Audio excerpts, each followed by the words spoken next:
يا صباح السعادة.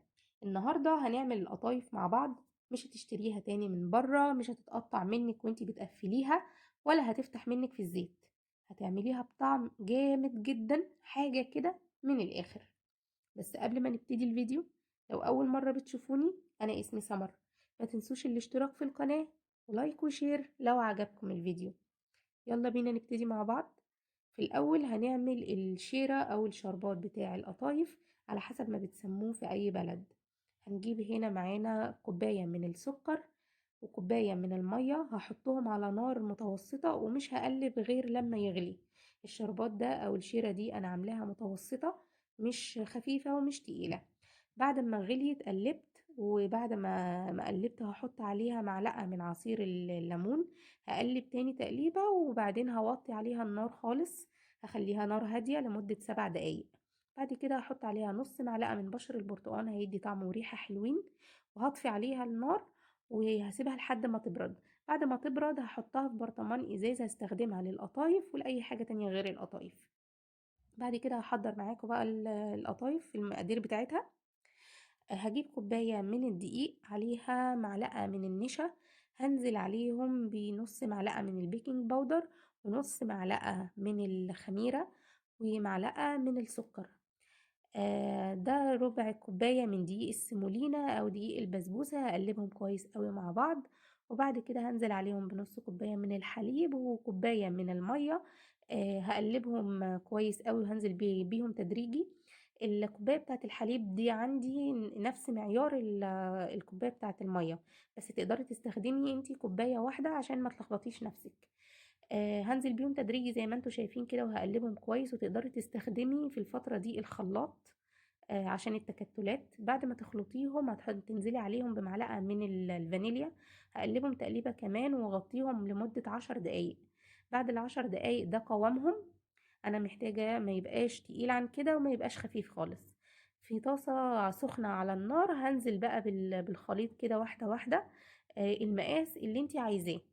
النار هنا معاكي هتكون هادية. وشايفة اول ما بتخلص بيبقى لونها عامل ازاي، بيبقى لونها ذهبي. انا محتاجة ان لونها يبقى ذهبي عشان احنا لسه هننزل بيها تاني في الزيت، فهتغمق اكتر معانا. لو انتي مش هتقدري تظبطي ايديكي في المقاس نفسه بتاع القطايف، تقدري تستخدمي الكوبايه المعياريه زي ما انتوا شفتوها كده في الفيديو. دي بتديني مقاس مظبوط جدا.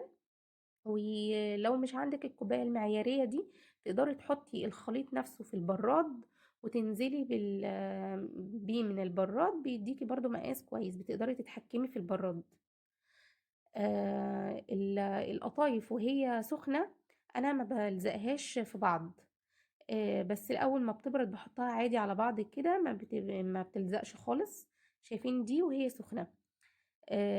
بعد ما تبرد هحطها على بعض ومش هتلزق خالص. ده لون القطايف من الظهر ومن الوش. حضرت معايا هنا الخلطة أو الحشوة اللي أنا هحطها جوه القطايف، عملتها بحشوتين. أول واحدة معايا دي جوز الهند وزبيب ومكسرات. وتاني واحدة جبنة موتزاريلا. بحطها برضو في العسل، مش بتبقى حادقة. يعني بعد ما احطها في الزيت بنزل عليها بالعسل عادي.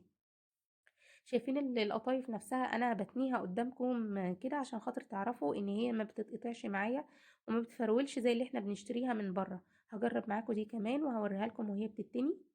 شايفينها عاملة ازاي؟ ما بتتقطعش ولا بتفرول. هخلص الكمية اللي معايا دي، وبعد كده هحط طاسة على النار، هحط فيها زيت. والزيت هيكون معايا سخن. دي بالمكسرات والتانية بالجبنة الموتزاريلا. الزيت ده يا جماعة سخن. ولو انتي عايزة القطايف تكون مقرمشة، هتهدي عليها النار شوية عشان تبقى مقرمشة خالص. لو عايزاها مقرمشة من بره وطرية من جوه، هتخلي النار عالية. يعني مش هتهدي على الزيت. اول واحدة دي انا نزلت بيها جوه الشيرة، للناس اللي بتحب العسل تقيل. والناس اللي بتحب السكر نفسه خفيف كده والحاجة مش مسكرة قوي، برش عليها الشيرة من بره. حطيت الطاسة التانية دي اللي هي فيها الجبنة الموتزاريلا. وبرضو هستناها لحد ما تدي تاخد اللون الذهبي. وبعد كده هقلبها الناحية التانية، هتاخد اللون الذهبي على الوشين. وبعد كده هطلعها واحط عليها الشيرة من بره، لان انا مش بحب السكر بتاعها يبقى تقيل.